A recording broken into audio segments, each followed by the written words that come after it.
Today, we're taking a deep dive into a specific set of documents. Right, documents that have recently come to light in the ongoing federal case against Sean Diddy Combs. Yeah, think of this as getting the key insights, straight from the source material itself. And that source material, it's quite a collection, actually. It includes a newly unsealed deposition.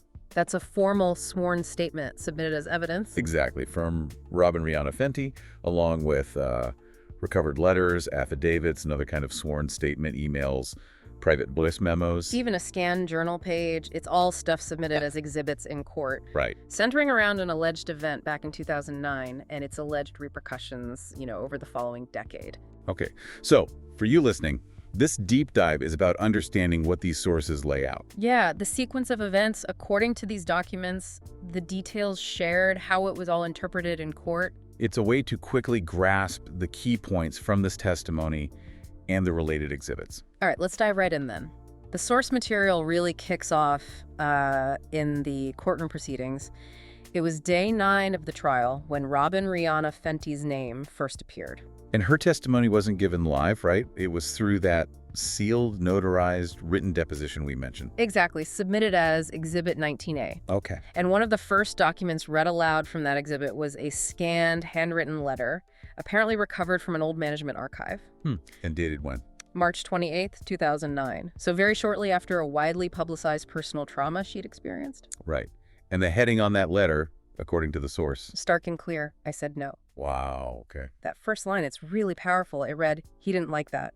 In the letter, she described being told this was, just a party, an after-hours thing for artists and industry people, and she was invited through someone she trusted. Okay, so far, so standard maybe, but the documents then detail her arrival. Where was it? A private compound near Encino, around 12:40 a.m. And the source notes some initial red flags pretty quickly. Yeah.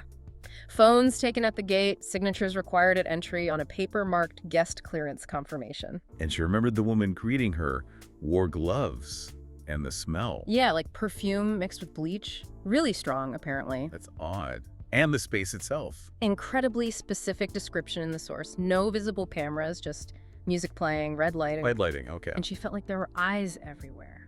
Then she was ushered into a different room. What was that like? Described as dim, cold, no furniture, just people standing silently like they were waiting for something. Feels tense. And this is where the source says she saw the clipboard. Yes. According to the letter, she glanced at it, saw first names only, some with stars next to them. Stars. Okay. Her name was third on the list, but the key detail here, she hadn't signed it. Right. She didn't put her name there. Just minutes later, a man, unnamed in the letter, reportedly walked in, smiled, shook hands. And said what? Delivered this line, according to the source, "You don't have to do anything you don't want to do, but if you leave now, you don't come back." Whoa, okay. And the source material says that's exactly when she left. Told the woman who brought her they were leaving, the woman just nodded. No argument. According to these documents, she didn't speak publicly about this specific incident until this testimony surfaced. That's what it indicates. Her deposition clarifies, according to the source, "I never said his name, but everyone knew whose house it was." And she told her manager. Reportedly, yeah. And his only response, according to the source, was, "Then don't talk about it." Shut it down. Yeah. And one of the most impactful lines described from that initial letter, read in court, according to the source. What was it? "Years later, I saw another girl's name on that list. She didn't leave, and now she's gone." Oh, wow. That must have hit hard in the courtroom. The source recounts it silenced the room before a recess was called. When court resumed, the prosecutor reportedly introduced Exhibit 19B. Okay, Exhibit 19B. What's this? A secondary affidavit, that sworn statement from a former assistant, identified in the documents as AR. AR. Okay. And this assistant worked with Rihanna when? From 2008 to 2012, reportedly. Her statement, according to the source, began with a heavy line. "I gave her the invitation. I've never forgiven myself." Oh, man. So the assistant felt responsible for her being there. It seems so. And the source material includes Exhibit 19B itself, a scanned version of that original 2009 invitation. What did it look like? Printed on parchment, no logos, just initials. For a creative energy reset, hosted by Escom's private guests only. Creative energy reset. Interesting phrasing. What else did the assistant say? Her affidavit explained, according to the source, they were told it was a music salon, a safe space for collaboration. But she noticed a change when Rihanna came back that night. A stark change, yeah. Said she was different, quiet, on edge, reportedly wouldn't even look the assistant in the eye, asked her to tell the press she was sick the next day. So covering it up immediately. Seems like it. And that silence from Rihanna about this specific event, according to the assistant's affidavit, lasted for 5 years, until 2014. Okay, what happened in 2014? This is when, according to the source, things, quote, turned. She had just launched the first Fenty collaborations, facing pressure from fashion houses, navigating new partnerships. A lot going on professionally. Exactly. And that's when an email reportedly came in, no subject line, unrecognized contact. Okay, and the message? As transcribed in the source material, Yeah. We remember everything. Don't rewrite history. You were there. Chilling, just like that. And this email, according to the affidavit, included a photo.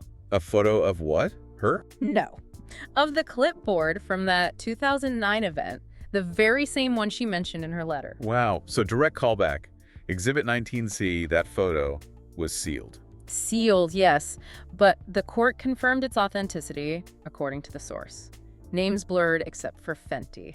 And the assistant's reaction? According to the affidavit, she panicked, forwarded it to Rihanna's team, who advised ignoring it. But the assistant did something else. Instead, she revisited an old notebook and highlighted a journal entry Rihanna had apparently written back in 2010. What was it titled? The night they tried to brand me. Wow. And what did the entry say? Rihanna's journal entry, as read from the scanned page in the source material, was profound. It was like walking into a room where everyone already decided what you were worth. I wasn't a person to them. I was a product, a body, an opportunity.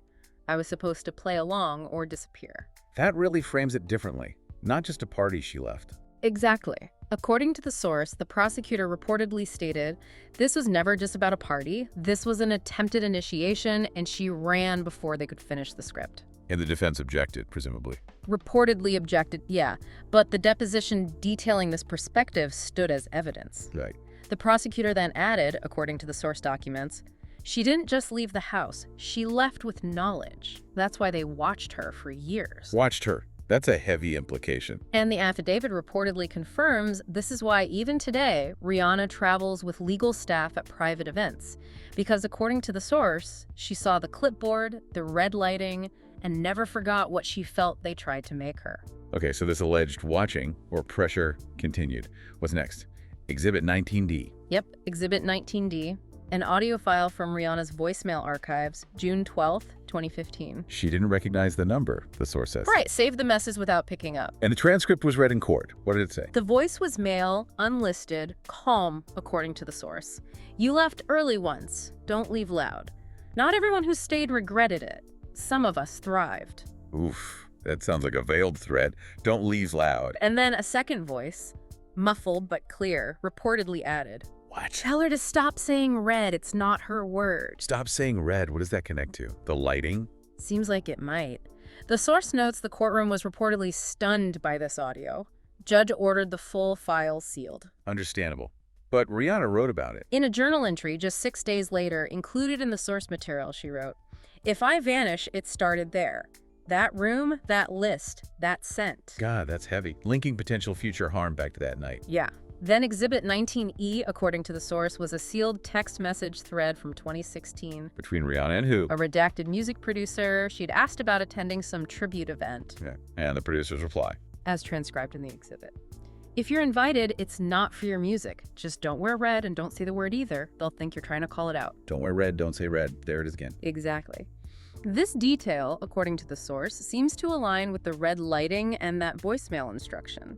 It suggests some kind of specific, maybe color-coded message or alleged threat within this system they're describing. A kind of internal code or a warning system? Maybe.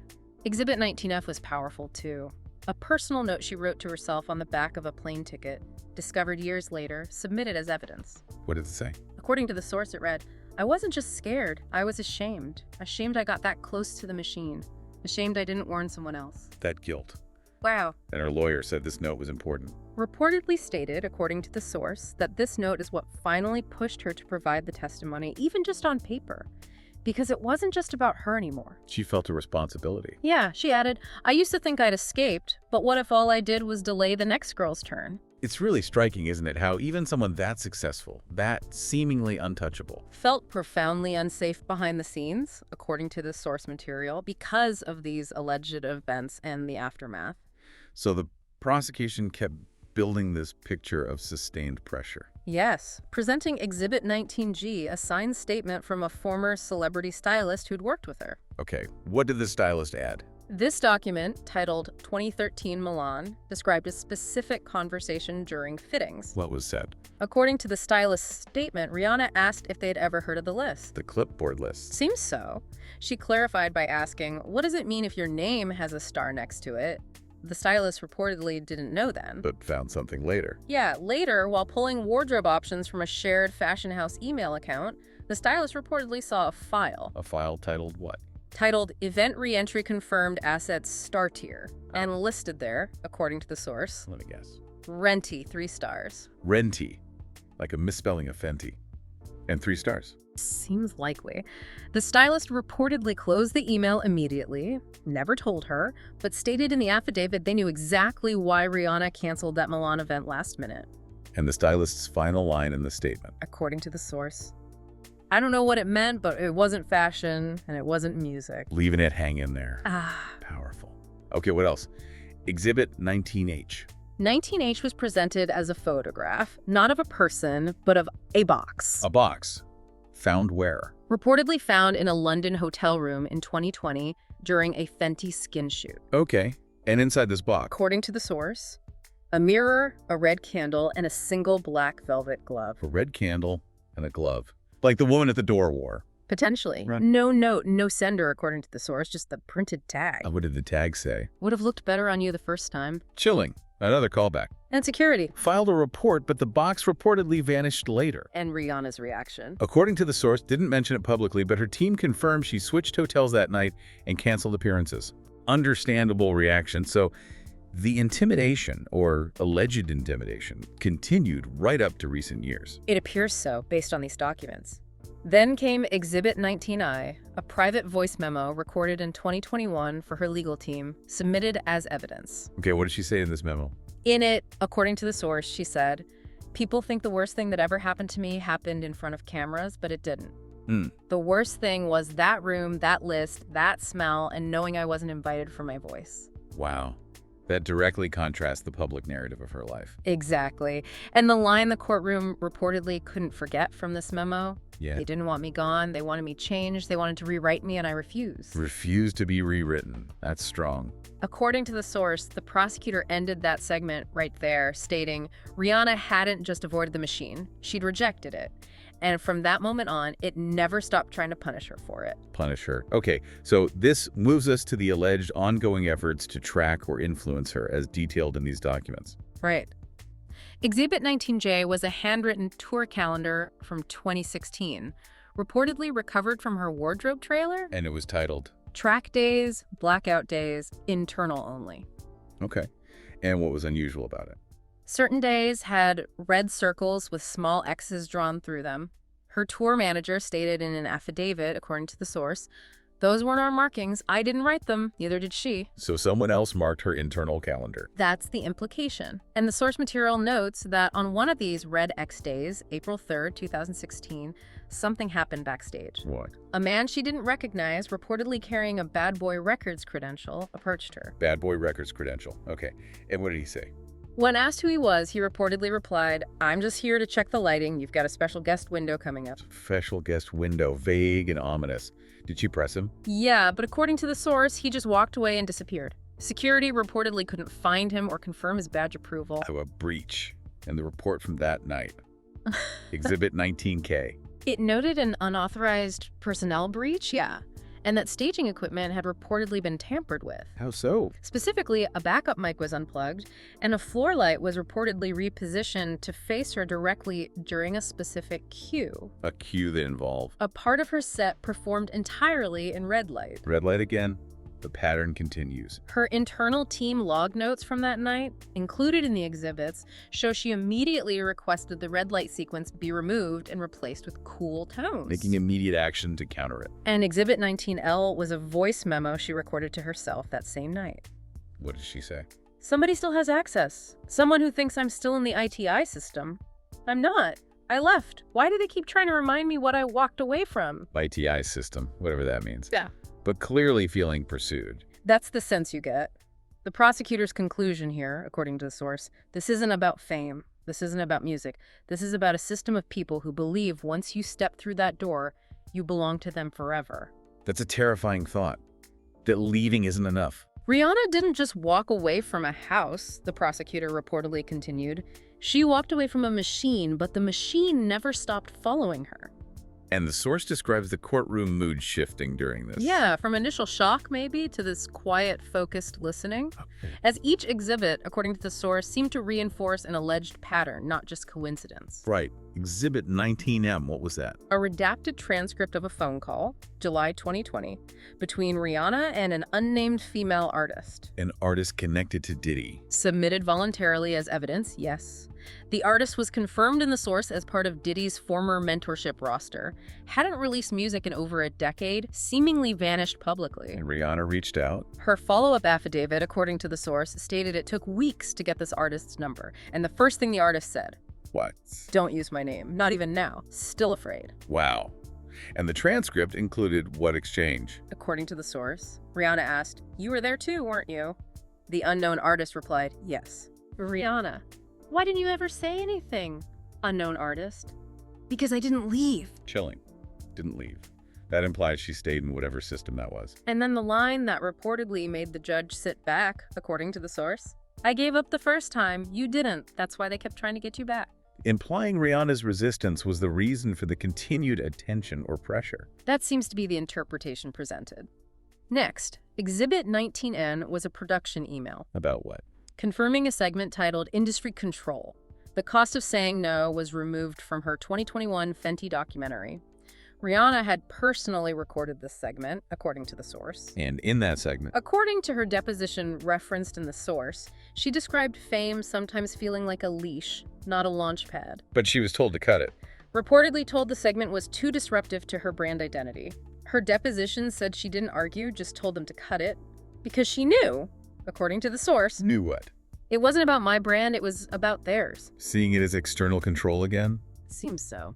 The final exhibit in this specific segment was 19O, a 2022 contract from a global fashion house. Huge licensing deal. Yeah, standard contract. Not quite.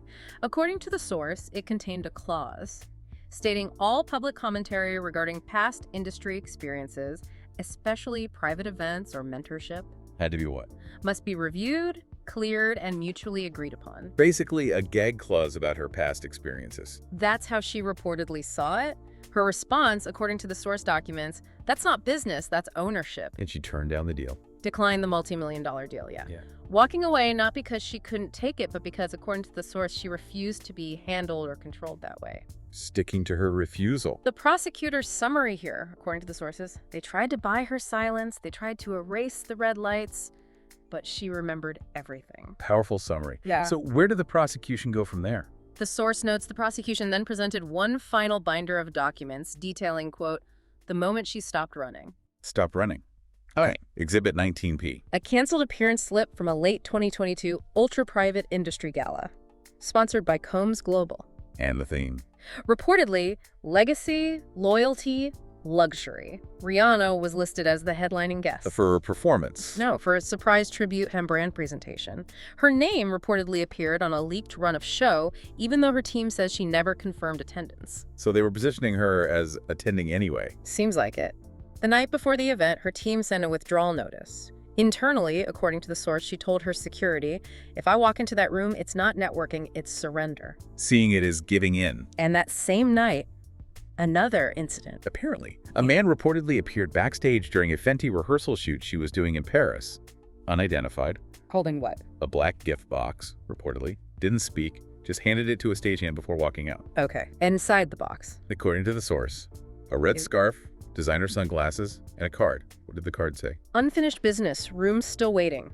Exhibit 19Q was a photo of the contents. Unfinished business. Room still waiting. The implication is clear. The prosecutor, according to the source, didn't need to explain which room was referenced. Everyone reportedly knew The red room from the 2009 letter. Wow. So even in late 2022, these alleged reminders kept coming. That's the picture painted by these documents. Exhibit 19R was a voice memo Rihanna recorded a month later, just for herself, according to the source material. What did she say in this one? I thought if I worked hard enough, I could outrun it. Smell, the silence, the feeling that they'd always come back for you eventually. That feeling of inevitability. But then a whispered line, according to the source. Yes. Then Cassie spoke, and I realized I wasn't the only one who left early. Cassie opened the door. I'm making sure it stays open. Ah, so Cassie Ventura's lawsuit and public statements were a catalyst for her. According to the source, yes. That's reportedly when she contacted her lawyers and requested the sealed deposition be formally submitted. Deciding silence wasn't safety anymore. Exactly. According to her perspective in the documents, staying quiet felt like surrender at that point. Okay. And there was one final document. The final document presented wasn't even an official exhibit number, really, but her legal team reportedly insisted it be included as crucial context. What was it? A scanned page from her private journal. With what on it? 5 words scribbled at the top, according to the scanned image. If you're reading this, Okay. the court clerk reportedly read it aloud. I didn't want to be remembered for leaving. I wanted to be remembered for refusing to stay. Refusing to stay. Wow. She described trying to bury that night in 2009 under work, fame, tours. But according to the journal, it always came back. Couldn't outrun it, like she said in the memo. There was a crossed out line in the journal too. Read, I was scared of what they'd do to me, reportedly rewritten underneath, clearer. What was the rewrite? I was scared of what I'd become if I kept letting them. Taking ownership of her own potential compromise. That's deep. And the final line read, according to the journal page submitted, I didn't get out untouched. I got out with the door still open for the next girl who needs to run. Keeping the door open. Connecting her struggle to others. Yeah. The courtroom transcript of this specific segment reportedly ended right there, with the clerk noting, witness has concluded. Jury was instructed to reflect on the nature of silence, not just what is spoken. Reflect on silence itself. Interesting instruction.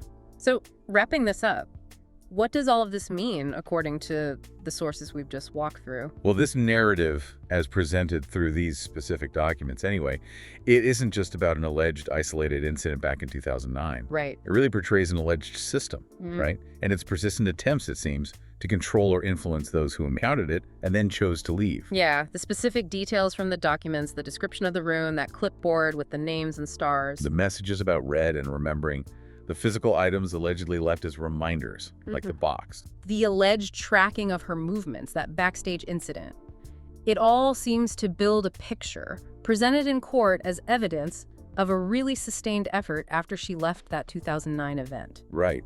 And Rihanna's decision, finally, to provide this testimony detailed in the source as stemming from seeing another name on that list years later who is now gone and being inspired by Cassie speaking out. It really paints a picture, doesn't it? Someone moving from, well, fear and silence to this very deliberate refusal to comply or be controlled. Yeah, a conscious choice. And the source material really culminates with that powerful reflection from her journal, stating her desire to be remembered not for leaving, but for refusing to stay. And that hope that her own difficult exit might have helped keep the door still open for the next girl who needs to run. It's quite profound. It really is. And that leaves us, and you listening, with a pretty powerful question to consider, drawn directly from the themes presented in these documents. Yeah, what does it truly take to resist a system like the one alleged here, especially when the cost of silence feels like surrender? But the act of speaking out carries that alleged risk of being, quote, rewritten, or even worse. A heavy question to end on, for sure.